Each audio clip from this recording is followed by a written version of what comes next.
From sunny St Leonard's on the south coast of the UK, this is the Keto Woman Podcast, brought to you by me, Daisy Brackenhall. Hello Keto Lovelies, and welcome to episode number 232. At least I think it's number 232. It has been so long since I've recorded an episode, but according to my records, that's where we are at.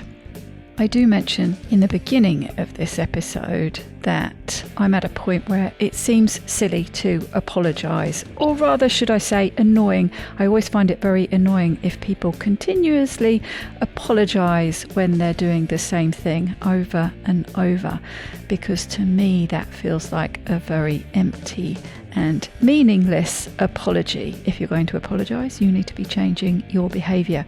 So there's no point in me just apologising over and over again for not bringing you new episodes. The decision I have come to is to do my very best to bring you one every fortnight, because that feels like it will be more manageable. The problem, as I've mentioned before, is just that I have been so busy, and I also take a little bit too long over editing these episodes. I know that it's something I really do try and work on. In fact, this one I was a little bit more light-handed with the editing, so a few more ums and stumbles and things like that left in. I'm still a bit of a control freak and do like my attention to detail, but when time is limited, you have to do something to make changes.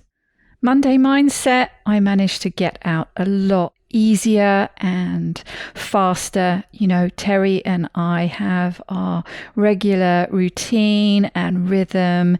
It's easy to record, it's easy to edit, because it's just a little bit more predictable when it comes to the editing side. And, you know, it's a shorter episode, things like that. That one's a lot easier for me to turn around quickly, but Keto Women just takes that bit more time.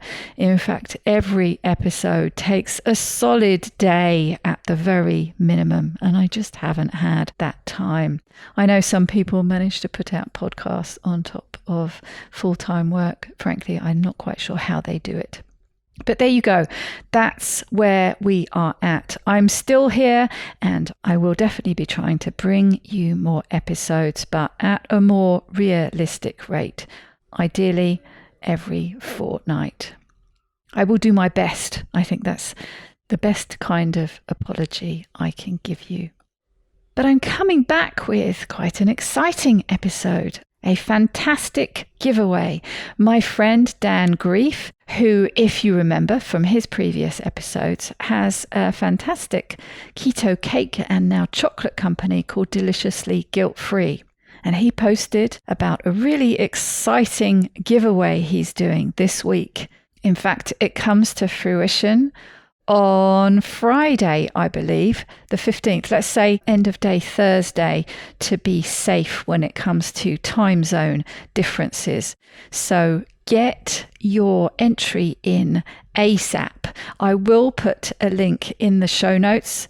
If I'm not quick enough off the mark with the show notes, you'll find it in the description as well. I'll make it super easy for you to get your entry in. And this is an international giveaway, so it doesn't matter where you are in the world, you can apply. I'm not going to tell you what it is. I'm going to leave that up to Dan, but I don't think it'll be any great spoiler to let you know that it is something very, very delicious, and it is a big giveaway as well. What are we talking about in this episode? Well, we are talking about cakes and chocolate, mostly chocolate, and how chocolate is made. Dan covers the whole process from bean to bar, as they say. And in this episode, he goes into delicious detail about all the different stages in that process. So if you want to know more about how chocolate is made in general, this is the episode for you. And he mentions at one point the percentage and what that percentage means, and how it's actually a little bit confusing, quite possibly intentionally. So I looked up my favourite chocolate, which is from the Co-op. In fact, the Co-op is one of my favourite places to do my shopping. If you live in a town over a certain size in the UK, you will no doubt have a Co-op not too far from you. And I really like them. They think about their products, they think about the quality and the ethics behind them.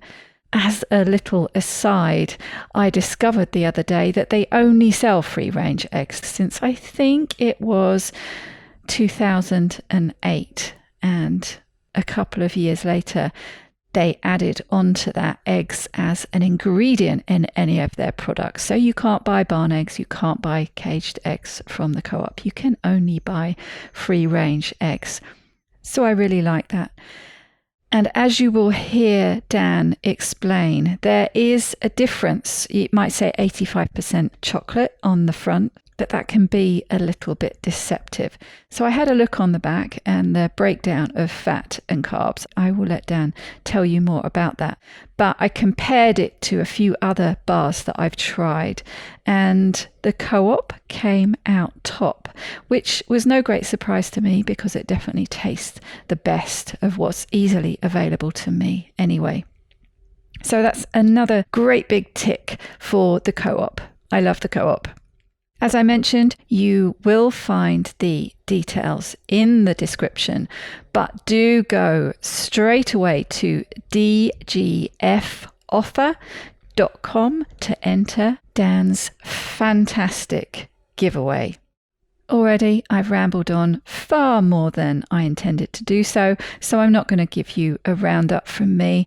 Nothing very exciting happening, nothing different from the usual. Got my usual routine. Of course, popping down to the beach first thing in the morning is wonderful at the moment because the sun is shining and it's lovely and warm and the sea's warm too. Dogs are all fine, cats are fine. No sign of builders yet, but I'm going to be putting on my builder's hat shortly and doing some of the work myself. You know what they say, if you want something done, quite often you just have to do it yourself. So I will keep you updated about progress on that front. But without further ado, let's get started on this deliciously chocolatey episode and the very wonderful Dan Greef.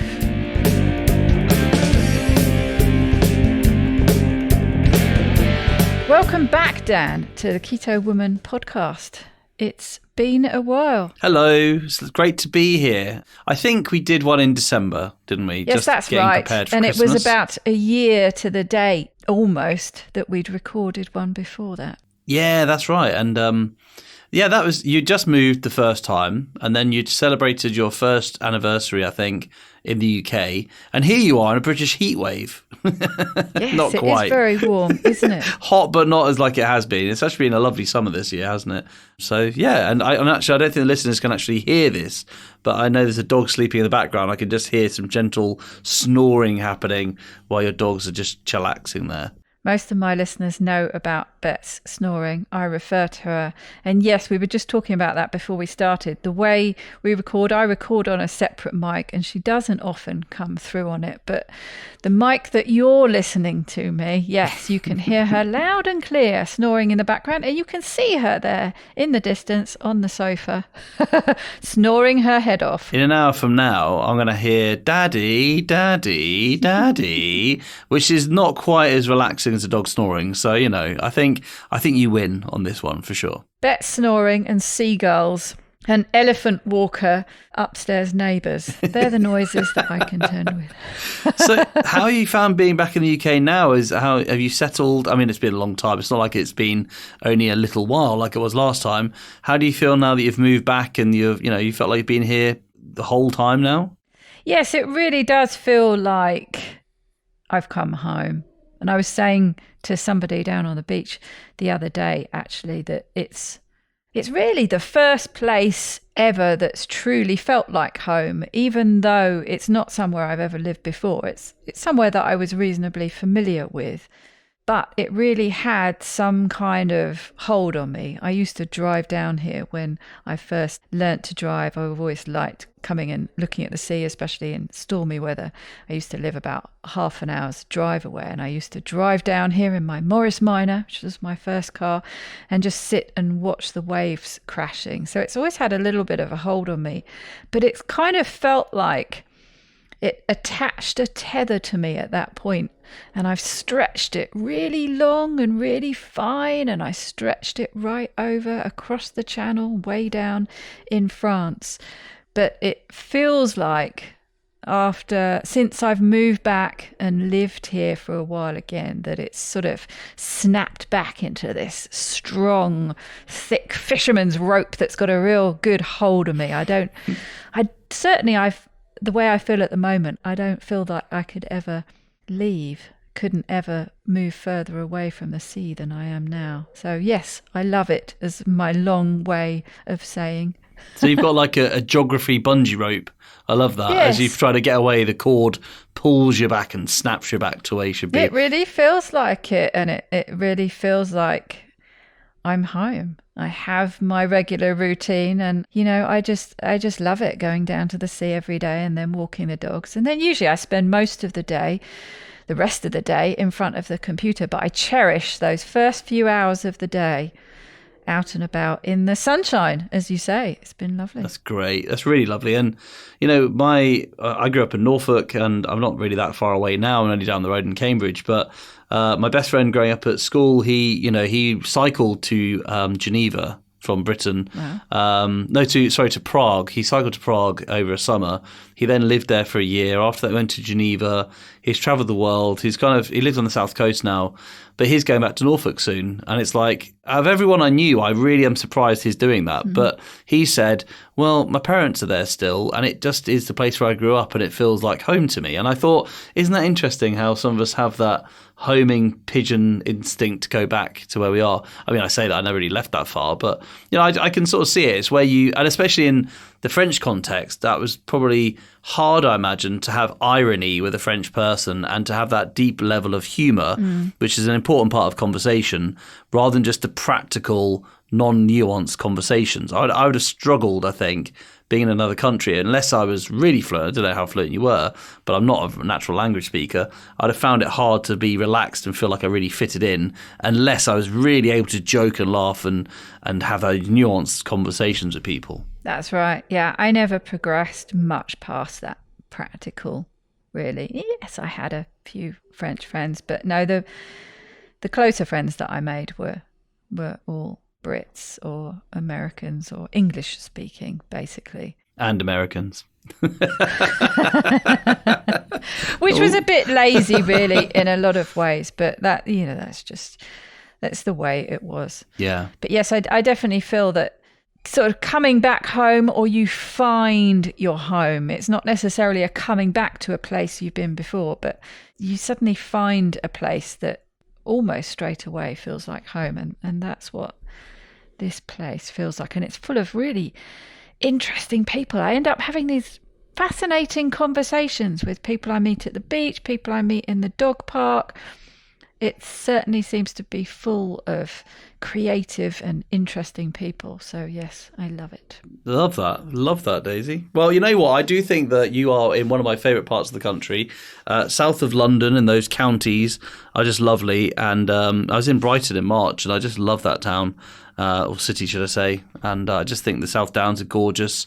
It's all lovely. It's just a very idyllic little piece of England. So, yeah, very envious. Yes, and little did I know when I moved here, but it's in the top 5. I think it fights for the number 1 position with Eastbourne, which is only, just along the coast a bit, but the most sunshine hours in the UK. Oh. So I also happen to land in the sunniest spot, which is an added bonus. Okay, so any listeners now in Scotland, I do apologise. We're not taking the mick. They're literally now listening like pale, thinking, where's the sun? But don't worry, you can burn very quickly when it does come out. Right, good.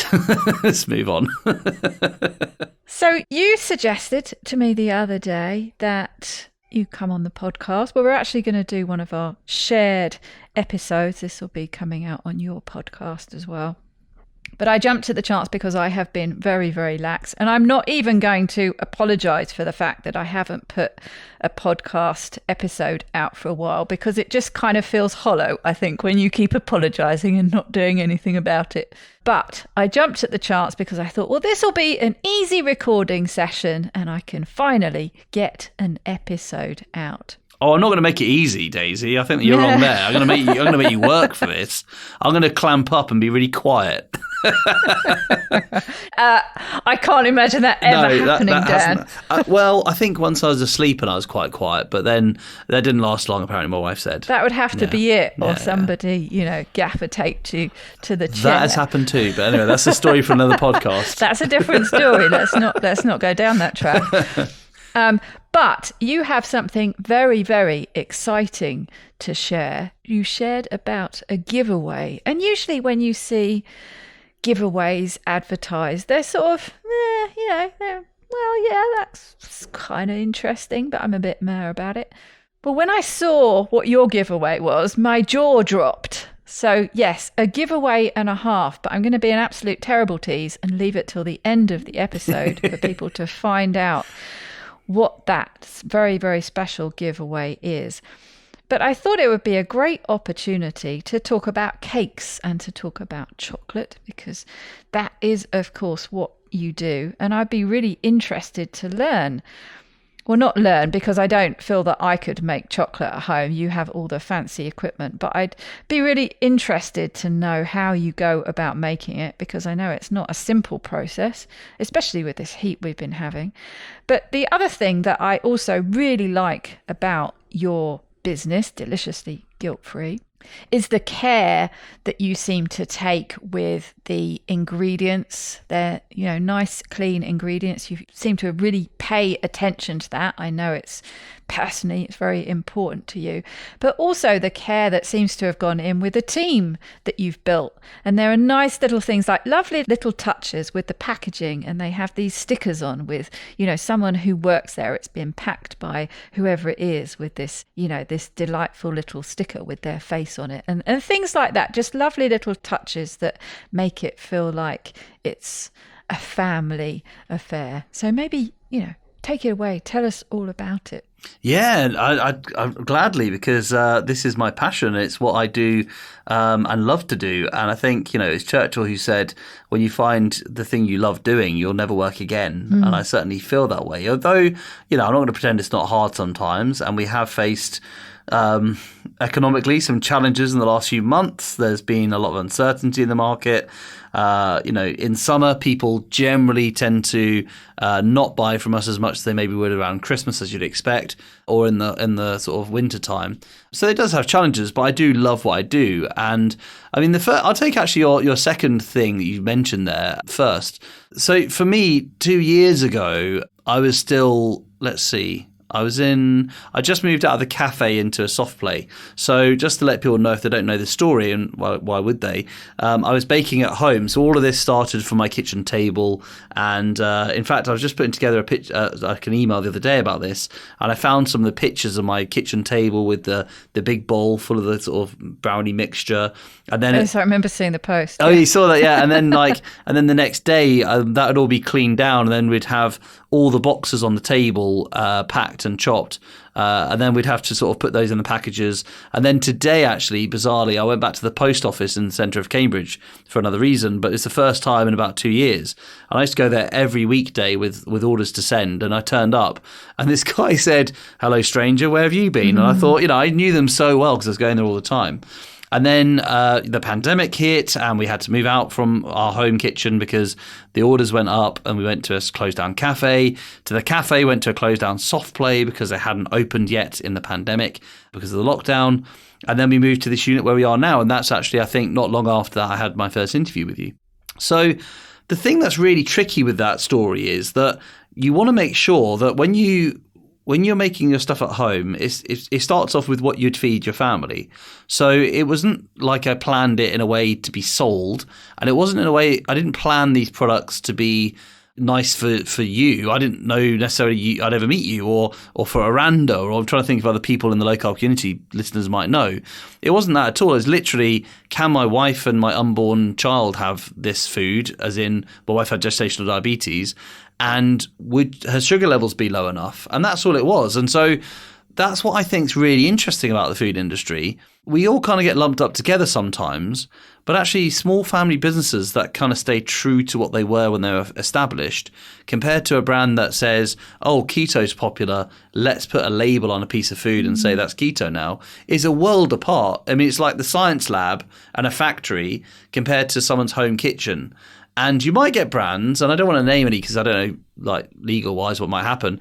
You do sometimes get, like, brands who make, bolognese sauces and they say it's mama's favourite, like, recipe. That's all done in a factory. That's nonsense.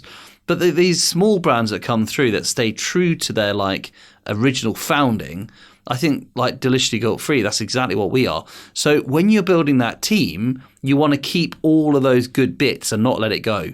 And so much of that is education, because people who you employ to work in the kitchen, most likely from my experience, don't know anything about low carb and keto. So you have to make sure they're aware of, how that works. I think you have to also make them feel like they're part of a mission and that you're going somewhere. And it's really important that we're trying to help people and why we're doing that. And also, the family side of this business I've kept there because my dad and my sister help with the box making. My mum helps with some of the HR bits and pieces in the business. Besma's doing a PhD, my wife, but she helps when she can. And they all know the staff and the staff know them. And I've tried to make sure as we've grown, we've not changed. And not changing sometimes is really hard. In personal development, it can be hard and easy. Depending on what the change has to be and how big it is. But in a business, it can change very quickly. And I think holding on to that has been important. Yes, that makes sense. That's often the problem, when you see these people going on Dragon's Den that started exactly like you. Oh, and wasn't Levi Roots? I think he started in the same way and went from that to a massive household name. But the challenge always is, in those cases, how do we keep the product true to where it started? Because often, especially when you're talking about a food product, the thing that you love, well, I love anyway, about products like yours is that it is a really good homemade product that you could have made yourself if you'd have bothered, put in all the time and the effort. That's the level of quality you're getting. You're just, paying for somebody else to do it. But presumably there's a size that you're capped at for keeping it like that. Once you start wanting to be able to put it on supermarket shelves and things, you've got to start thinking about the longevity of the product. And it goes from being one thing into something else. And usually something gets lost. Yeah, totally agree. Along the way. Yeah. When it comes to cakes, I know, and this is something that I'm sure you'll talk about, but chocolate is probably there's a little bit different because it has a longer shelf life. But with your cakes, these are fresh cakes with the kind of ingredients that are going to go off. They're time sensitive. Yeah, completely. I mean, the whole retail market is kind of a bit crazy, I think. The way supermarkets work are so incredibly wasteful. And so, yeah, you're right. The way that those foods are made for supermarkets, talking about in cake terms, is that you have to have preservatives in there because a supermarket won't touch it unless it's got a certain amount of months of shelf life. I mean, a cake that you make at home, you'd be very surprised if somebody got out at Easter the Christmas cake, unless it's laced with booze. Actually, that might be a bit more reasonable. But that's the only workaround. That's the only workaround. Yeah. But if you didn't want to have, if you wanted to have a sober cake, then it's going to be a bit more tricky to do that, and it would go mouldy, as we know. And so that's why I think as a business you can decide early on where you want to go. And I was always a bit wary of the retail route. I think the only difference would be something like along the lines of gyms and spas, where they would probably want it fresh, smaller amounts that they could sell straight away. But supermarkets want such a huge amount, and they know that so much of it will get wasted and probably go into landfill, and they've planned for that already. And their whole business model is based on volume selling, and ours isn't, because we're only a tiny company. So you have to also think what your processes are to get up to that stage. what I find in the kind of keto low carb business world when it comes to food is you've got almost like two types of business model, really. You've got the type of person who comes up with a business idea and then they go to a manufacturer and they say, can you make this at scale? And then I will be the person who deals with the contracts and, and with the big brands to get it on the shelves. And then you've got my kind of end, which is where I've got complete control and I employ people to make what I was doing myself at home. And it means that I kind of see every day what's going on. And it sounds a bit control freaky, but it is my thing. It's not handed over. I mean, there was a case where, a company had to apologize to its customers fairly recently because I remember. Yeah, because I think the essence that was used in their product had changed and they weren't told. And that's a real letdown by the manufacturer. That's not fair to the person who owns the business. Or often that they might start cutting corners with the ingredients cheaper, that actually stop it being as low carb as it's claiming to be, for example. Well, you can guarantee everything that you're putting out because you see it happening. Exactly. And I'm ordering in the supplies and I'm keeping on top of, because you're exactly right. You can make it cheaper. I think if you look at, is it Keto Cookie, which then became Nui in America, they were a cookie company that unfortunately had big problems, and I think they then had a recall of all their stuff from Walmart, and that was the end of them, as far as I know. And I think that was, again, because they had a problem with their manufacturer and a mold issue. I mean, how awful is that when you're at that scale that suddenly a problem happens, it just destroys everything. And business can be very fragile at that stage. You need constant investment. It's a massive money, I suppose, fundraising kind of business instead of a small family business building on top of stuff. So yeah, it's a totally different model. And I think I want to do what I'm doing. I might get investment in it one day, but I still want to keep everything in-house because it's only that way you get to keep it your food that you want to eat. There's a story I've told a few times. There's a guy who is a scientist here in Cambridge, and he works in food science, and he went to this house of this lady in America in a company he's working for and she worked for, and it's a food manufacturer.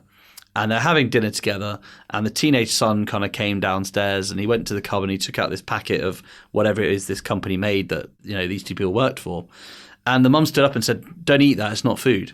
So her own company's manufacturing food she won't let her own children eat. And that tells you everything. It's not a good sign, is it? Tells you everything, yeah. So it tells you that she said it's not even food. It's a synthetic flavour bomb, which has got no nutrition in it, I'm sure, and probably is preserved for its shelf life and not your life. So for that reason, that's exactly what I don't want to have, because there's too much of that in the world right now. And I think smaller businesses, which really punch above their weight like we do, I think that's actually where good, honest food is. And I think that's where you can trust it. And it's also where, I'm like anyone on my journey. I have ups and downs. I follow keto. I follow low carb. I'm a food addict. I know that now. I fall on my face. I pick myself up. And I'm doing the same journey as my customers. I'm not an executive suit trying to make money out of people. That's the difference. I love that it grew out of what you'd be happy to feed yourself and your family on. And it hasn't changed. No. And actually, it's funny you say that. So my children have nut allergies, so they don't eat them. But we didn't know that when we started because they weren't born yet. So that was an interesting revelation. And so now it gives me such joy as a dad to be able to give my children chocolate, which is completely nut-free. And we actually keep the machines nut-free so my kids can have it. And it's, for any nut allergy customers. And it's just wonderful to I just think if I was a kid and my dad had a sugar-free chocolate factory, how awesome that would be. That's just the best ever, isn't it, for a child? Well, so it's got to be every kid's dream, hasn't it? To have their own Willy Wonka Well, factory. actually, you say that. Their dream, I think, was to have a dad with the soft play, and I did for a little while. And then when I had to leave there, they were gutted. So this is my way of saying it's okay. The next stage is just as good, if not better. Yeah. So tell us a bit about the chocolate. What made you make that leap? Was it purely that you wanted for the same ethos as behind the cakes? You wanted to make the kind of chocolate that you wanted to eat and feed your family, or just a love of chocolate? How did it grow and develop? Because you've got all fancy machines and everything now, haven't you? Yeah, and it's been it's interesting how that all came about, really. So 4 years ago, almost to the day, because I remember it was in the summer 2018, I developed a brownie which was a triple chocolate brownie, thinking this would be fantastic. And it was a normal dark chocolate, I think Lindt 90. It was Cavalier chocolate from Belgium, which is like a really nice milk chocolate they used to make. And then it was a white chocolate I got from a German low-carb sort of sugar-free chocolate that I had shipped over. And because we always remained gluten-free, and that's one of our kind of main things we stick to, especially as we've gone on with time, because we're always gluten-free anyway, and so we had a lot of celiac customers. So we decided, let's stay gluten-free, and it's cleaner and better for everyone. It's just more accessible for everyone. So we stayed gluten-free. But one of those chocolates, the white chocolate, had actually gluten in it. So even though this brownie was flipping amazing, you couldn't sell it because it was not meeting our standards. So I managed to put gluten in white chocolate? I know, exactly. That is my argument. I was like, why the flip would this have gluten in it? I think it's because sometimes you add, if you look at chocolate, it's not all the same, and there's a lot I can say on chocolate. But if you look at the ingredients, sometimes you get other things added, other vegetable oils and things, and lecithins and that sort of thing. Yeah, To sure. try to keep it more fluid when you're working with it. We don't put any of that in ours. We keep ours clean. But I wonder sometimes if when you're putting those things in, those sorts of preservatives and, whatever it does that makes it less and more gloopy or whatever texture you're going for, I think that's why they add it in there for that reason. But I think it's madness because you don't have to have gluten in chocolate. You've clearly added it in there because it can be made without it easily.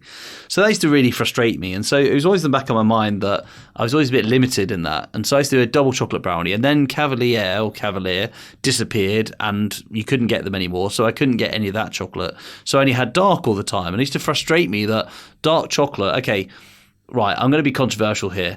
I wonder how many of us loved dark chocolate from day one. I think that I always liked 70% dark chocolate. I was never a fan of 90 until I got used to it. And I thought, well, that's good. I've got used to it. But I would really like to have white and particularly milk chocolate occasionally. And it started off really with, well, that triple chocolate brownie was amazing. Why don't I make it myself and literally just make a topping for a cake? So I got a small Melanger about a year ago. And I didn't know how to make chocolate at all. And I'm just self-taught. I've just learned it from watching YouTube videos, reading blogs. I got to know some other chocolate makers. And I've got like a bit of a partnership now with other chocolate makers who are in the sugar chocolate world. And they teach me some chocolate making sort of skills and tips and tricks. And then I teach them some things about marketing and that sort of thing and podcasting and all that. So we have a bit of a skills share, which is quite nice. And then I just bought this small Melanger, started making it myself. There's a lot of trial and mostly error because it's incredibly fiddly stuff. And, I'm using basically the sweetener combination and ratios that I've worked out working cakes and just taken it into the chocolate world and thought, well, let's just try to take the sugar out and put the sweeteners in instead. The only thing is, with something like milk chocolate and white chocolate actually, you also have a lot of milk powder, which is why it's milk chocolate. And so that's quite high on lactose. So then I thought, right, I need to now get that down. So what I've done is I've used whey powder, which is higher in protein, and cream powder, which is higher in fat, to try and get that mix right. But you'd think that'd be just it, right? It's just a combination and you just put the ingredients in and it's fine. But it's so delicate between the whole thing's structure breaking down and it being gloopy and not setting, or it setting perfectly to the bar you want it to be. And that took me months and, a lot of experimentation. And then all the equipment I have now, it's just been by bloomin' hard work, just making sales, saving the money, not paying myself much, investing it in the machine, doing the next stage of development, making the next product, selling it, buying the next thing, and just bootstrapping it like that the whole way to where we are now. What's the actual process? Because you start with beans, don't you? You go from beans to chocolate. And you see this quite often. It's part of marketing often. Yeah. We do the whole, we're bean to chocolate. Bean to bar, yeah. Yes, that's the slogan I was thinking of. But, how does it work? I'm really interested to know what the process is. So you start with a sack of cocoa beans, do you? Yep. So I don't have, it's really annoying I don't have them here because I can show you them. So the cocoa bean comes through raw, and there's two ways you can start. So I don't always roast them. I buy them roasted now, which makes it just a bit easier, but I have done it the other way as well. So what I want to do in future is actually get beans from different farms around the world and see if that changes the taste of the chocolate. But it's bound to. I mean, I've noticed that's the difference where you buy a really nice fair trade chocolate from and they can detail where it's from. The flavour of that compared to something like Lindt just tastes like cardboard to me now. Well, that's not necessarily where the beans are from. Actually, there's another reason for that, which I can tell you about if you like. Yeah. So when you get your cacao beans, they come fermented, and the original process is when they're picked from the pod. I mean, when I used to work in India, I used to eat the fruit from the cacao beans. I never did much of the actual bean that makes the chocolate, but I did have the machines then. But I used to just eat the fruit from around the outside. So this bean itself has this fleshy kind of fruit around it. And what they do is they put it quite often in buckets with the leaves from the tree, from the cacao tree on top, and they leave it for a few days in the sun, and it starts to ferment in that time. And the idea is that starts the bacteria is working through the bean, and the fermentation makes the flavours come out. And then the stage after that is that you then roast them. Now, this is quite often the big difference between big manufactured chocolates and things like we do. Quite often, the big manufacturers, it's very similar to coffee, actually. If you go to some, it must be, yeah. Very similar. If you go to Starbucks, they actually burn their beans on purpose. That's why they call it Charbucks. If you go to Lindt's, a good example of that. Lindt actually burns their beans as well. And there's a reason they do that, because they're not stupid. They're not just doing it by accident. If you've got a massive conglomerate brand and you're trying to make your chocolate or your coffee taste the same in every single cafe or every single wrapper that you open, then you have to make sure you overcook the beans. Make it all taste like cardboard. All taste like cardboard, exactly. And then add flavouring to try and bring it back again, which is worrying, right? So when you hear that, you go, "Oh, hang on a minute." Whereas my chocolate should be a little bit less consistent than that in a good way, because the roasts are always different. And I don't roast every time, because my focus is the sugar and the low carb, and getting rid of the sugar, should I say? But that's why I want to go down a bit more in the future. So if you're actually roasting your own beans, of course, you've got much more control over the temperature, the time, how many beans are in the actual pan when you're doing it in the baking tray. You've got all of those different types of, I suppose, levers to pull to try and make it the way you want it to be. But then when you've done that stage, you have the actual shell around the bean. You have to get rid of that, and that's probably the hardest stage. And you need a winnower, which effectively you can get them like these big buckets with tubes, and you put a Hoover pipe in one end, pour in the beans when they're cracked and broken up, and then this sort of outside shell will get taken apart from the bean. Or you can do what I did, which took me hours, is actually try to crack the beans in a food processor, and then with a hairdryer blow off all the shell. Oh, God. That was hellish. The things I do for you guys just so you can have a bar of chocolate. And then you say to me, it's a bit expensive. Believe me, the amount of work that's gone into this is unbelievable. Okay. Oh, and about the expense, actually, I should just say something about the beans, which is really, really important. It is probably the most shocking industry, the cacao industry, I've ever known of. And if you're in the UK, check out Dispatches on 4OD, because there's actually a documentary came about 2 months ago all about the child labour that's being used at the moment. It's shocking, and it's I'm sure you can see this on YouTube and stuff. And there are children who are not going to school because they're kept in poverty by the prices they're paid, and then they are working on the farms with machetes all day long, hacking open cacao pods. It is shocking. And so when people say they expect their chocolate to be £1 a bar, well, it's like the sweatshop for clothing, isn't it? It's not acceptable. That's who made it. Yeah. So anyway, so you've got the beans. Now, the bean itself is actually, if you actually broke a bean and sort of, when it's roasted and squeezed it, you'd actually get a little bit of oil come out, because a bean itself is about 50% cacao butter and the rest of it's fibre. And so if you make white chocolate, you're literally just taking the squeezed out cacao butter, which is the expensive part, because obviously there's not a lot of cacao butter in each bean compared to the fibre as well. So there's a lot more cacao butter you're using. So in white chocolate, for instance, you're just putting cacao butter really, really hot into the machine, into a grinder. You then put in your sweetener mix, whatever you're going to do, or your sugar if you're a sugar-based chocolate maker. So, sorry to interrupt, is cocoa powder what the other half is? Yes, exactly. Right. So cocoa powder is then what you're left with if you have that fibrous stuff. That's the dark end. With the butter taken away. Butter. Right, right. So the bean itself is made up of those two kind of elements, I suppose. And when you separate them, you've got the cacao butter and the cocoa powder is what you grind down the roasted beans. Exactly that, yeah. And that's why cocoa powder is so everywhere, because cocoa butter is used in products. And so you'd then add, apart from your sweetener mix, you'd also add in like milk powder, or in our case, we add cream powder and milk powder to kind of keep the fat content higher. And you can add things like whey powder, which is a protein from milk. So it's the same kind of process.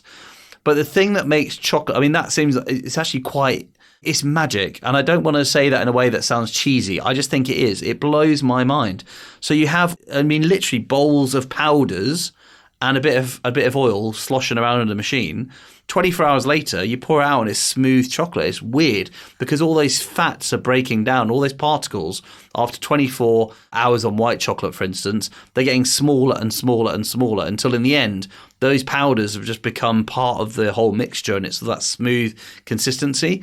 And it blows my mind every time. That's an important part of the process, is it then? Because I've tried to make chocolate at home. I've tried to make white chocolate and there are plenty of recipes out there online.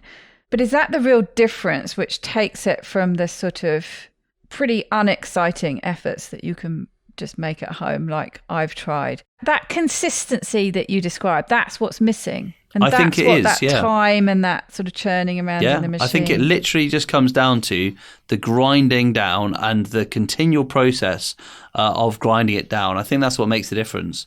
And you said that you don't use an emulsifier. Do you find that you don't need one then? Because that is a typical component of chocolate, isn't it? And this was certainly a component of all these recipes of using usually a lecithin of some kind, whether it's soy or I can't remember the other things. Sunflower, that we use now. I think. Yes, sunflower lecithin is the other one that's often used. So I don't. I mean, when you look into why that's used mostly, it's when you've got it's an emulsifier, isn't it? Yeah, it is, but it's actually just transportation of chocolate. So it's if you've got, for instance, like pipes sucking it from a big tank one end of the factory to the other, you want to keep it moving. And so that's why you use it. But actually, if you're making it, we've got a little chocolate room just around the corner. And the way we do it, we're grinding it. It's just me putting the ingredients in and grinding them over 24 hours. The next day, we empty it. We then start tempering it straight away. And it's done. We don't need all that stuff. We're not transporting it around the place. But that's for factories where they're shooting it in pipes and stuff. Oh, that's really interesting. I had no idea. I thought it was an important part of what holds it all together, but no. Isn't this interesting how it comes back to our original conversation about the family business and what you do for yourself and your family compared to the big food factories and what they do. And what you don't need to put into it. It's for practicality's sake. It's not because if you had, you yourself, Daisy, could buy yourself a little grinder at home and make yourself a kilo or two of chocolate. I mean, that's a hell of a gift. Don't tempt me. Okay, yeah. Actually, what am I saying? Don't do that, guys. Just come to us and we'll do it for you. But you could make your own chocolate at home, and it's not actually, when you get to understand the process, and the tempering is actually the hardest bit, I'd say. The chocolate making so that's is not. The next stage, isn't it? Yeah, You've gone from you've got this churny thing, and do they all have to be tempered? Be it white, dark, milk chocolate, they all need to be tempered. Means, that gives it the snap, doesn't it? Tempering means you get it to the right crystalline structure so that it has that snap and the shine. So what will happen naturally is when you pour the chocolate out of the machine, it comes out pretty hot, about 50 degrees centigrade, which in Fahrenheit, I've got no idea what that means. 1,000,000 Fahrenheit, let's say. I don't know. But it comes out really hot because you think about, you've got stones which are rubbing against each other for 24 hours plus with all those particles. It's just the friction heat builds up in it. So you empty the machine. Now, if you just left that chocolate, it would then set at different temperatures in the chocolate. So the outside of the bowl would be a bit cooler. The centre of the bowl would be really hot. And as it's quite gloopy, it's not really, there's no convection currents like you would in water. It's going to be a lot sort of more uneven cooling down. And what chocolate crystals do, they're triglycerides, which this completely now links to keto, right? And if you think about the triglyceride as like a Y shape, so I'm just doing my fingers up like I'm a beatnik doing a peace sign from the 60s, which I'm not. Anyway, so if you imagine like the triglyceride sort of shape, now if you imagine that you've got all these sort of particles be floating around in liquid form, then they all start joining onto each other. There's a lot of science in this part of chocolate, and they start connecting in different patterns and shapes depending on the temperature. So there are 6 different crystalline structures in chocolate, and like 1 to 4 is pretty unstable. So if you haven't got tempered chocolate and it sort of cools down at those temperatures, which I can't remember exactly what they're off the top of my head, but then you're talking about chocolate that's chalky, chocolate that's got these weird bloom marks on top as the crystals are forming in weird shapes on top. Then you've got number 6, which is the top end, where it's really tightly packed together and really rock hard. And the perfect one you want is at 34.4 degrees centigrade, which is grade 5 crystals, which is where these Ys literally fit in together perfectly and they latch together so that you can snap them apart. And all chocolate is in that tempering stage is it's the cacao butter sets in that way with its triglycerides at that temperature in that way. So what I do is I make my chocolate at 34.4 degrees centigrade for about an hour, and I add a little bit of perfect grade 5 crystal that I've already made in a sous vide. This gets very complicated, I know. And I've done that. I've basically made a sous vide of cacao butter for 24 hours at 34.4 degrees centigrade. I snap off a little bit, I put it into this bowl of chocolate, and it's in the machine stirring for an hour, and all these crystals pass the silk chocolate, the perfectly formed seed chocolate, and form into that shape, and they lock in at the grade 5 crystals. Now that sounds complicated, and it is, but when you've got a machine to do it, obviously makes it a lot easier. However, my God, you think it'd be the same every time, but it's not. Some batches are ruined. Sometimes it might have been a bit more moisture in the air you weren't aware of. Other times it might have been a warmer day. So you kind of, a few weeks ago in June, we had a really hot weather, and I couldn't get the temperature down to 34.4 because it just wouldn't get cool enough.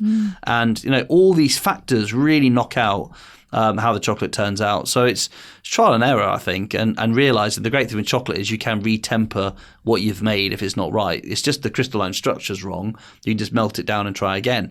But it's just a lot of time to get there.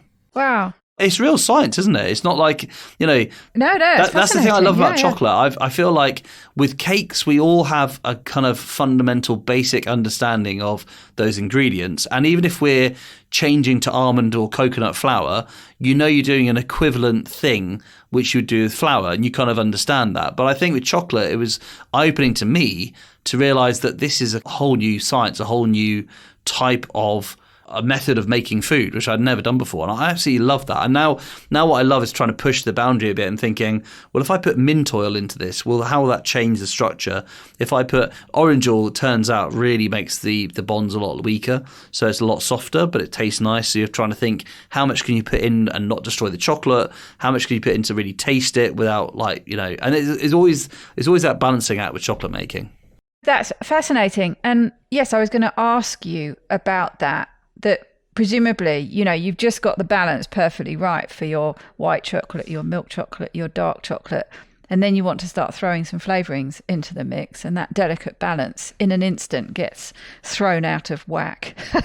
Yeah.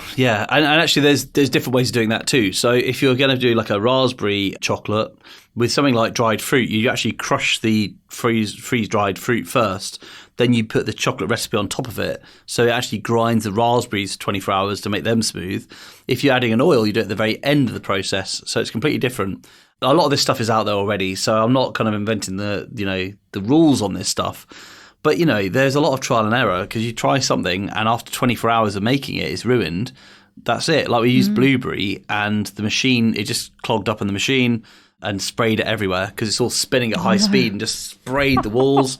There's this one time I remember I had 20 litres of chocolate in my big Melanger, and we came in I think February, July, and the whole thing is sprayed across the whole room. I mean, that would have been a dream as a kid. Believe me, it's a nightmare as an adult. Like in the winter, scraping chocolate off bottles, and I mean, literally everywhere in this room. So then I put in another batch, and for instance, I didn't lock the drum, so the drum tipped over and spilt chocolate all over the floor. Oh, no. And that's a lot of money, so it's just money you've just lost there. It's not coming back. The other time that I had this massive block of dark chocolate, didn't realise I was going to just use a chisel and chisel it away. That didn't work. That was a flipping nightmare. So it's been a bit of a lesson, a steep learning curve for sure. But I also think, and this is coming back to what I was saying about chocolate, if people can have milk and white chocolate, and we also do a dark chocolate too, but if you can do the milk and white chocolate, and if you don't have an issue with it, food addiction wise, but you can just have it now and again and enjoy it, then why not? And I think sometimes in the keto world with chocolate, I've noticed, you'll say to people, do you like chocolate? Oh, I eat 100%. Oh, great. Do you like it? It's really bitter, but I've got used to it now. Okay, that's great.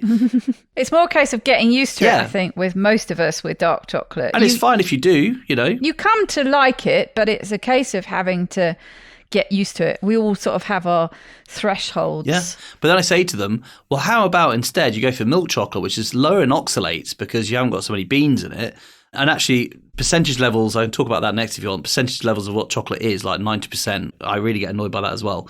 So anyway, so I say to them, well, why don't you go for something like white chocolate, which is actually, instead of having all those, like all that carbs in it from the beans, which is what they are, it's more the butter. You can have more of the butter. And then you have the sweetener. So it's actually a fat bar rather than a carby kind of bean bar. And it's interesting when you say that, people are like, really? I said, yeah, it's just made up of triglycerides, which are not inflammatory. So why not? It's actually more keto than bizarrely dark chocolate is. It's just you're used to thinking of dark chocolate as being low sugar and white chocolate as being high sugar. And in fact, white chocolate in the sugar world is incredibly high in sugar because cacao butter is the most expensive ingredient. So they try to pack it with sugar to make it cheaper for the manufacturer. So it doesn't have to be even sweet. Mine, I think, is a little bit less sweet. So you can actually taste the cacao butter, which is delicious. And it's got a higher fat content. So, and then I put lemon oil in it, raspberry, passion fruit. So you can really make those flavors work with the chocolate, and it's more keto as well. Tell us about the sweeteners, because that's always a complicated thing. And I know, again, going back to trying to make it myself, I think at that time I was limited to erythritol was the only thing I could put into it. And I got over to a certain extent by grinding it down into as fine a powder as possible. But it's still really difficult to get away from that sort of grainy texture.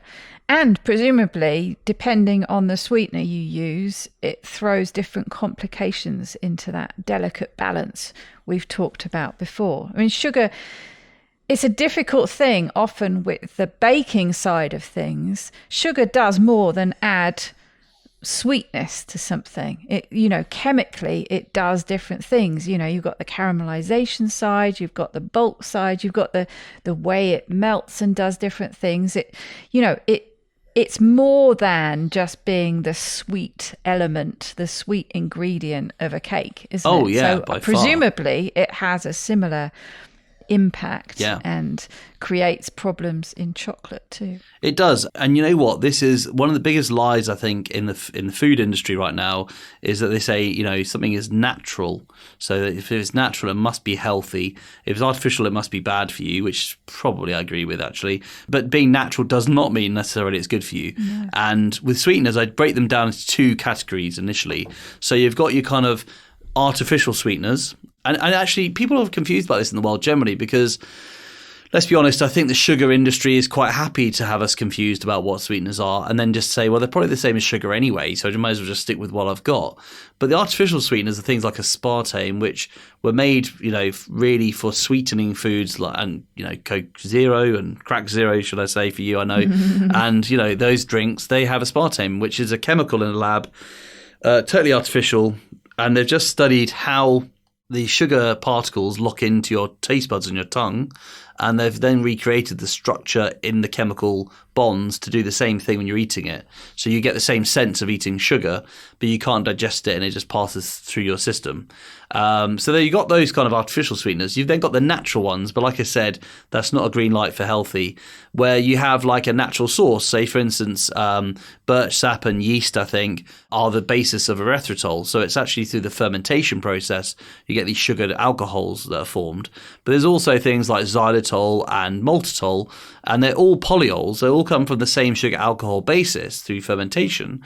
But actually they can, to lesser or greater extent, have an impact on your blood sugar level. So maltitol is very similar to sugar, and it annoys me when you see bars in healthy places saying sugar-free chocolate, and it's full of maltitol, which actually is a very cheap sweetener, and it's very similar to sugar still. It's just the person who's done that clearly understands good branding and marketing, not necessarily good nutrition. So you've got those kind of natural sweeteners. Then you've also got another brand, which I'd call like the extract sweeteners, things like monk fruit and stevia. So they come from a natural source still. And generally they are quite healthy. I find personally, because monk fruit's not actually allowed in the UK yet, in the EU at all either, as a sweetener you can sell in your products. But generally I find things sweetened with monk fruit taste like monk fruit. I think it's a very strong flavoured thing that's more like a monk fruit flavour. Every time I have a monk fruit thing from America, I know it's with monk fruit because it's like, it tastes like monk. Oh, really? It tastes like monk fruit flavour to me. Yeah. And I've never... Oh, I don't find that. I find it very similar actually to stevia, well, often things that are sweetened with stevia has a weird bitterness to it. But if they haven't overdone it so it doesn't reach that bitter sweet, I find monk fruit and stevia very similar. It has that lingering sweetness, that sort of sweetener afterburn that I just don't like in general with sweeteners. I think stevia can do that for me too. I think there's this definite stevia taste, which is quite bitter, isn't it? But although they start off naturally, I mean, they get called these natural sweeteners, but it's been through such a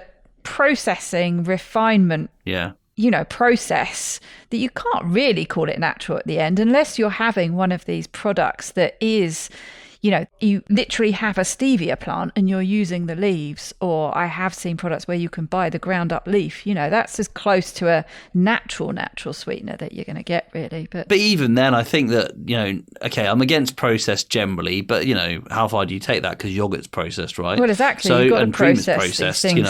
you've got to process to some extent. But at the same time, I also think it's nonsense to say that natural is healthy just by default because, take a tobacco leaf in that case and chew it and see what happens over 40 years of chewing tobacco. Or, I'm sure there are many drugs that are completely natural. Doesn't necessarily mean they're good for you. So, so I think that's the distinction to make. I think it's much better a question to say, well, is it over-processed firstly? And secondly, what does the food type do to your body? And if you understand the science of it, that's really important. And so what we do is we use erythritol, but erythritol is actually cooling in terms of when it's soluble in water, it drops in water temperature. And we then use inulin, which is not a sweetener. It's a fibre, which is actually from chicory root, which has a sweet taste to it. And it's very good for your gut health as well. And the reason I chose that is because that one actually increases temperature when it's soluble in water. So I've matched the two together so they offset each other. Oh, so that tempers the cooling effect, does it? Yeah, exactly. They cancel each other out. And so I found that those two together are the winning combination to try to beat the effects of, I tell you what, I can hear the pans and the pots now as everyone's off to try and make their own food. I completely get it. But inulin and erythritol together work really well in that way. You're not allowed to use stevia in fine baked goods in the UK because of the Food Standards Agency. And so we can't do it in that, but I give it a little bit of stevia to the chocolate just to up the sweetness slightly, because I think cakes can be our cakes are quite sweet, I'd say, but I think chocolate sometimes needs a little bit more sweetness just to give it that little edge. And so I just put a bit of stevia into the chocolate. Well, the trick does seem to be in blends. When you hear people talking about sweeteners and getting the best end result, it's usually as a result of a blend of some kind. And I think isn't it Swerve that's in the States that is really popular? That's an erythritol base. I mean, to be honest, most sweeteners, that if they say that stevia, monk fruit or whatever, there's always going to be a base. There's going to be a bulk base, which is usually erythritol. But I think the most popular Swerve, that's the combination they use. Right. They use erythritol and an oligosaccharide of some kind. So, chicory, inulin, whatever it is, but it's that combination. And also the oligosaccharide will caramelize to a certain extent. I don't know if you've ever tried to get the topping on a creme brulee. If you want to get that crack, you can use something like inulin. You will be able to use the blowtorch on it, and you can end up with that sugar I didn't know crack that on the top. Yes, that you wouldn't be able to get really with something like erythritol. Yeah, we make caramels with ours. Yes, and I assume that's why it gets used in. That's why they use that combination in something like Swerve, because you get some of the caramelization effect that you don't get with most of the sweeteners. You do, of course, get it with allulose, but we can't get it yet, can only you can import it, but you certainly presumably wouldn't be able to use it in your products. And I've heard Carl Franklin say that he now uses that for his ice cream making because it is amazing. Yes, you get the same. You get the he says it's better than sugar, he reckons. Yes, you get the softness, the scoopability that you get using xylitol. But of course, as all of us know, if we've got dogs, we don't really want to use xylitol. And also that it does have quite an impact for most people on their blood sugar, xylitol. Yeah, it does. Allulose doesn't. But it does give you that scoopability. You don't end up with the rock hard ice cream that you do with erythritol. Do you know what it is with dogs, by the way, why they get affected by xylitol? Oh, it's to do with, it drops their blood sugar because their bodies think it's sugar, but it's not sugar. Yeah, exactly. The insulin release happens, but there's no blood sugar to get rid of. Yeah. And so it's critically dangerous low levels So they of go blood sugar. hypoglycemic, basically. Yeah. Which is awful to think about, isn't it? But that's what happens. But the only thing I would say about that combination that I know a lot of people do suffer when they consume inulin or an oligosaccharide of some kind. Have you had feedback on that, or do you use such small quantities that it doesn't impact people as much? Some people do. I mean, it can work in both directions. Some people have a problem with polyols, firstly. So if they're doing FODMAP foods they can't eat, then they have problems with polyols, which I completely, understand. But it is tricky because that is such a good baseline to have in so many foods. Inulin, on the other hand, some people do have an issue with that and can't eat our food for that reason. So you're never going to please everyone, I guess. And for some people, I know they can get bloating problems with both of those. I do, actually. Yeah. It depends how much. Yeah. That's when I know I've eaten too much of it. A small amount doesn't really impact me, but it can. You need to know that there's a limit to it somewhere there. Yeah, exactly. And do you want me to tell you, by the way, about the percentage of cacao and stuff? Yeah. So people quite often, they say it's cocoa mass, but actually the percentage is the cacao butter and the beans. It's those two elements together. And this is what I think is really interesting. So if you are a dark chocolate fan, then have a look at the back of your chocolate bar, because you'll be quite surprised by, say, for instance, you've got, let's just take a 100-gram bar of chocolate and let's just pretend it's 100% cacao. So it's a 100% bar. And you take another bar, which is also 100% as well. The carb count on those bars can be wildly different. And that's for the very simple reason that if you think it's made out of those two ingredients, one bar might be like 40% cacao butter and 60% cacao bean. That's going to be a lot higher in fat and a lot lower in carbohydrate. You might have another bar where it's maybe 10% cacao butter and 90% cacao bean. Now, if it's that case, then obviously it's going to be a lot more carbohydrate. And so just by saying, it depends how fine you want to be with regards to things. And I know some type 2 diabetics who are our customers who are very aware of this now. But they used to actually have higher readings from some bars than others, but they were assuming, well, it's just 100%. But the manufacturers, of course, are not stupid. They want to make their bars as cheap as possible, some of them. So they'll pack them full of beans and have a lot less cacao butter in them. And the ones that are a bit more kind of, on my side of the track, will try to make the chocolate a bit more luxurious with more cacao butter, and that's more fat content. So really, you're having a low-fat or a high-fat bar. And we know low-fat bars and low-fat foods are higher in carbs. Higher-fat foods are generally quite low in carbs. And that's the distinction. I'm trying to think, what does it list on the back when you look at the ingredients? When it will say, I'm trying to think what it says. And if I wasn't attached by different leads to the computer, I would go and get a bar of, I think it says 85%. Does it say cocoa solids? Solids, percentage cocoa. What does that mean then? The solids, well, that's the weird thing. They call it that, or they call it mass. They both are used on the label to mean cacao butter and bean, because it is both. It is the actual bean still, but it's the actual juice of the bean, the oil of the bean, and the fibre of the bean. So it is honest to say it comes from the bean, but you can obviously have added more cacao butter, or you can have taken away cacao butter and more of the actual fibre. Yeah, so it's just the total. It's the total, exactly. Yeah, don't tell you the ratio.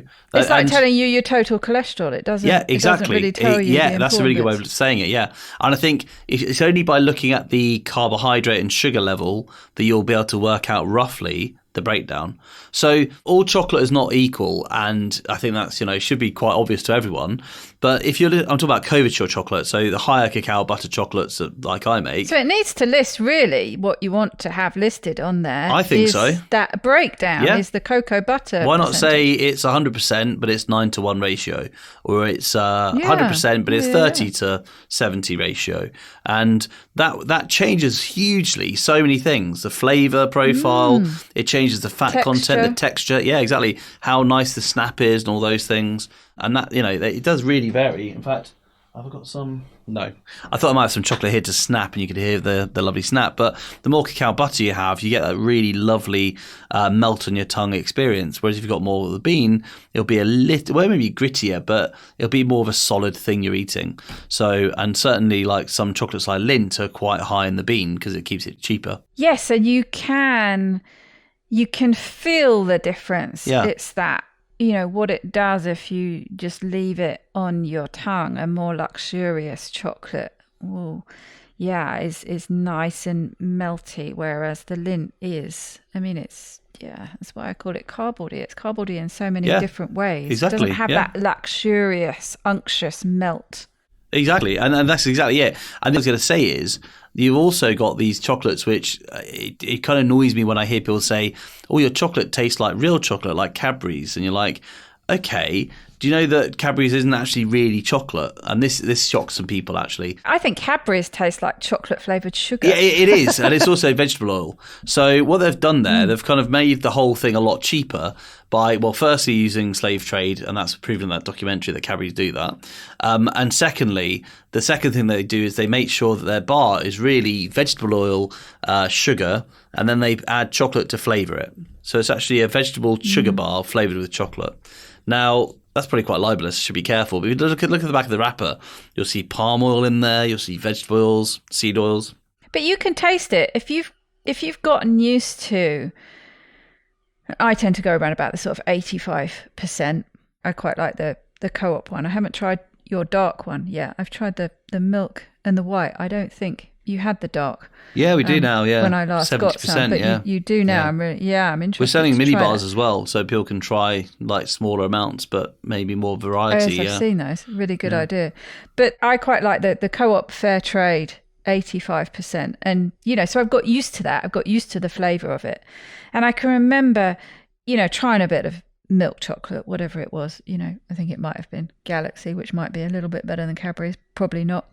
And remembering how much I used to love it, and just thinking, wow, yeah, this is chocolate flavour, as you say, vegetable oil and sugar. That's all it is. There's a sort of flavour. There's a hint of chocolate to it. Exactly. And I think that's the thing. The chocolate industry is very clever at saying, that sugar and chocolate they go together. And I'm saying, well, actually, look at it from the other point of view. I'm making real chocolate with the beans, the butter, and then I'm adding things like the sweetener or whatever. But they should all complement what the actual beans are doing and how they're made. And so I'm sweetening the chocolate, not exactly. chocolating the sugar. Yeah, that's a really good way of saying it. Exactly. Sweetening the chocolate, not chocolating the sugar. Coffee has worked this out already. You don't get a coffee expecting it to be like the Starbucks with loads of caramels in it, although you can drink that if you wanted to. Everyone would appreciate, well, you could have a black coffee, you could have one with milk inside, you could have it with frothy milk, whatever, but it all adds to the coffee drinking, right? So everyone knows you start with the black coffee. Yeah, exactly. It starts with that basis. Yeah, exactly. And you can have it without. In the chocolate world, it's the same thing. You can have a 100% bar, which is just the beans and the butter, or you can try to do different things to subtly bring out the flavours, but the focus is always on the actual chocolate itself. Whereas these manufacturers are making sugar bars, vegetable oil sugar bars, and they're making it chocolate flavoured. And it's a completely different upside down way of looking. And when you say that to people, you say, so is my chocolate not real chocolate, or is their chocolate not real chocolate? I think then it makes sense. Well, you're making couverture chocolate. It's actually focused on the chocolate beans and the butter. So of course that's real chocolate. And the cheaper chocolate just isn't. And it's burnt anyway. So yeah. It's just the chocolate you've grown up with, isn't it? It is, so yeah. I guess it's what you think of. And it's cheap. So kind of the closer you can get to that, but actually tasting better is kind of what people are after, I guess. They want the chocolate of their childhood. Yeah. But they want it without the sugar, and they want what they're kind of remembering it tasting like.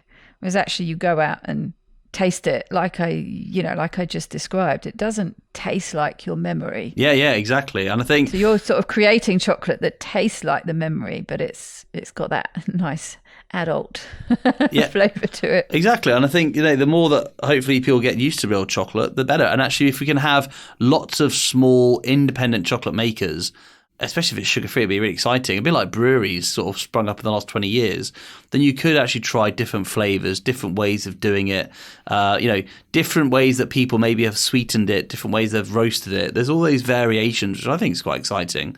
And I think that's what the way the world's going. I think we all get a bit fed up with the big conglomerates of the same old. We want to have a bit of variation.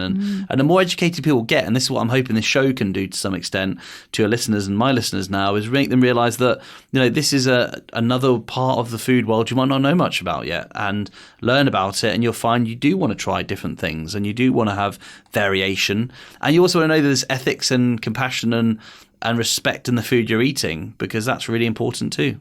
Absolutely. I think there's a real push back towards much more local shopping, local eating. Yeah, It's certainly something. Well, I can do it now, but it's certainly something that I do much more is shop locally and find out more about where my food's coming from. And it's one of the big things that I love about your company. But I'd planned on this being quite a short episode. I should have known better. I told you. I'm going to be an awkward guest. I'm going to be awkward. I'm going to be stonewalling. I'll be silent. I won't say anything. I told you I'd be like this. But very interesting. Who doesn't like to know all the ins and outs of how chocolate is made? Yeah. But I did promise at the beginning of this episode to share some very exciting news about the best giveaway I think I have ever heard of. So take it away, Dan. Tell us about your jaw-dropping giveaway. Thank you. Well, you know what? I just decided that if you're going to do a giveaway properly, you better really go for it. And I think this is definitely the one. I don't know how we're going to top this, to be fair, unless I double it or something with 2 years. But so the giveaway is as follows. At the moment, I've just launched a giveaway to celebrate World Chocolate Day on the 7th of July. And it's that you could win a year's supply of our chocolate, our keto low carb chocolate. And the great thing about this is that not only do you get to choose the flavors that you want to have, so I can send them out to you every calendar month. Well, actually, I'll do it every quarter, but you get to choose the chocolate bars for those 3 months.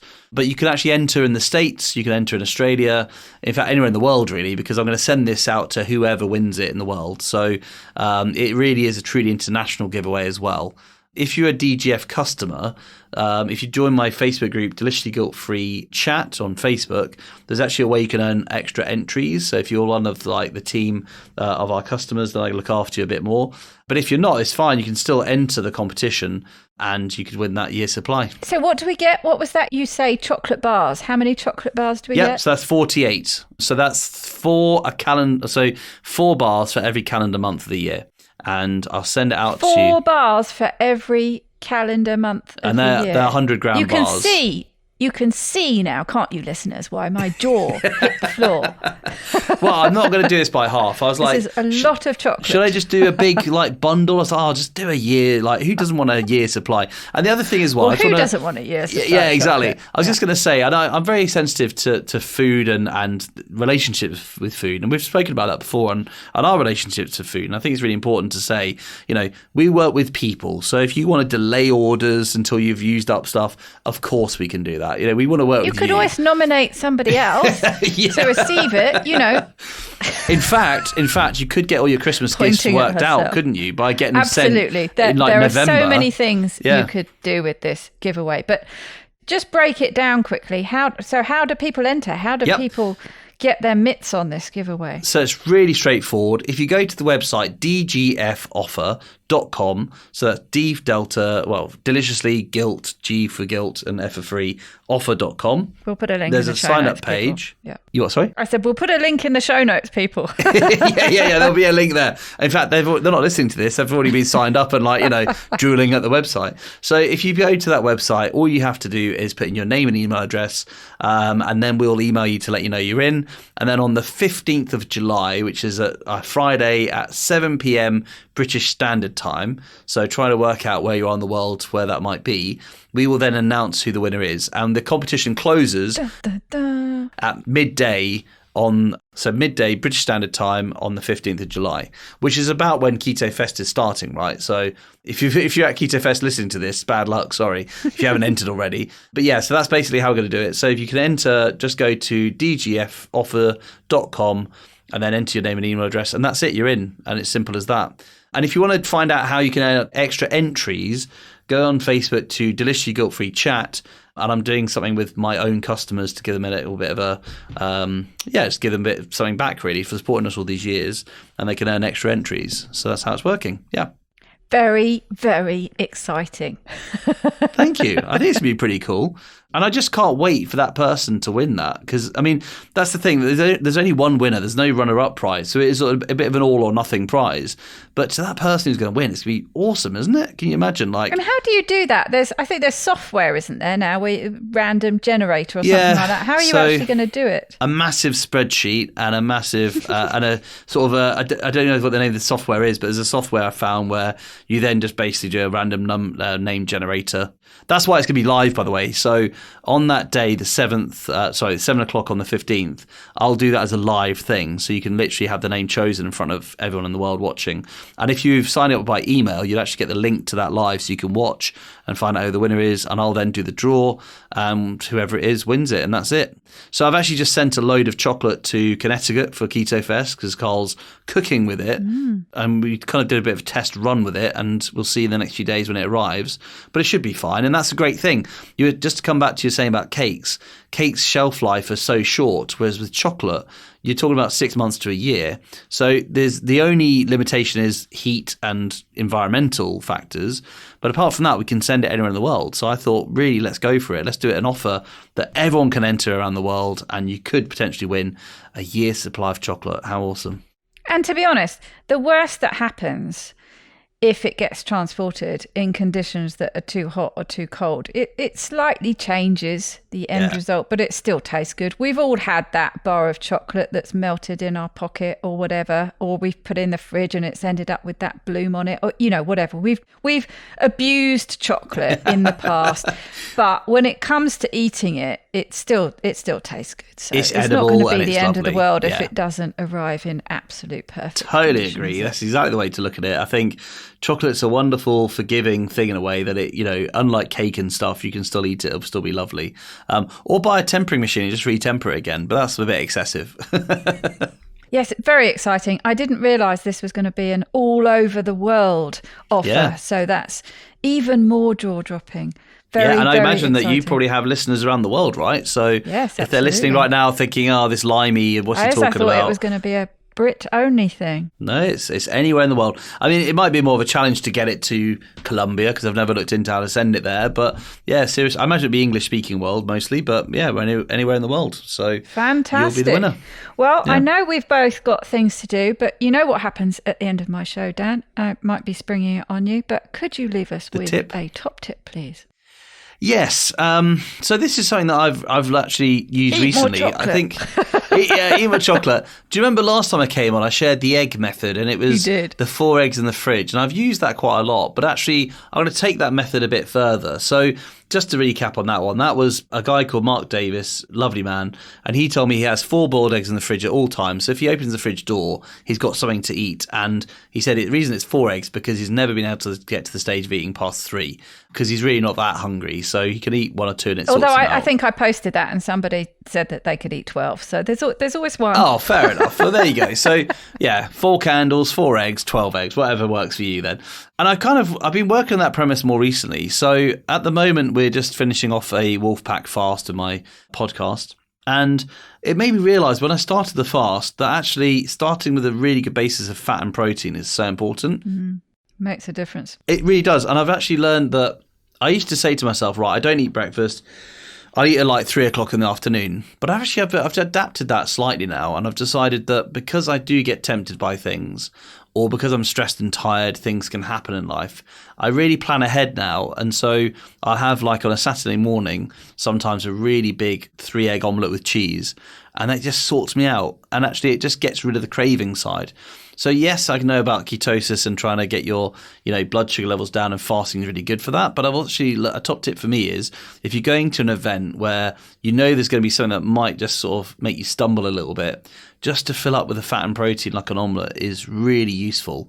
And then it makes everything easier because if you're filled up with that, you don't really think, I really want that thing. Because actually satiety's just sat there on your side helping you, and you feel so filled up. You feel like, oh no, I'm fine, I don't need that at all. And it's really helped me. It's a psychological thing just to make me realise I'm actually okay in that situation. Something that kept happening to me before was I was actually doing a course where I was actually meeting in person, and they provided a meal, and the meals are so full of carbs, it was ridiculous. And in the end, I was having to eat before I went there just so I wouldn't have the social pressure to eat, because I'd feel so full. I'd say, I've just eaten, sorry, so I'm fine. And, and I wouldn't feel the temptation to just tuck into the bowl of rice. So that's my top tip. Well, you can't use hunger as an excuse then, can you? As you were saying that at the start, it's more a case of, I just fancy that. It's not actually, I'm really hungry, and so I'm going to grab something that I fancy, and you can use that, what I was hungry, as an excuse. it's not even thought through, is it? It's the chimp brain in us responding to stimuli and just reacting. And then our rational brain is catching up later going, why'd you do that? We've got a plan here, guys. Come on. Guys, it's not like loads of me inside me. But, it's that kind of, that sort of debate that happens internally. And I think the more strategy you put in to help yourself out in that situation, knowing, it's like if you've got a child or an animal or something you're trying to train, you make it as easy as possible for them to just go down the right track. So do that for yourself, parent yourself and care for yourself and think, what's going to help me through this situation and take away the temptation. And the 3-egg omelette has been fantastic. Eggs just are the answer to so much in life, I find. Eggs are brilliant. Yes, I love eggs. And talking about animals you need to train, my 2 are down next to me kicking off because it's their dinner time. So on that note, I shall leave you all. And I know you've got to go and pick up, these are my furry kids. You've got to go and pick up actual kids. Yeah, I better go and do that because they'll be getting tired. Human infants. So, human infants, yeah. So thank you so much, Dan, for joining me today. It's been fantastic as always. Thank you so much. Oh, thanks, Daisy. It's been really lovely. And we should do it again soon because I really love speaking a lot to everyone, but I love in particular talking with you. Ditto. How cheesy was that at the end? Sorry.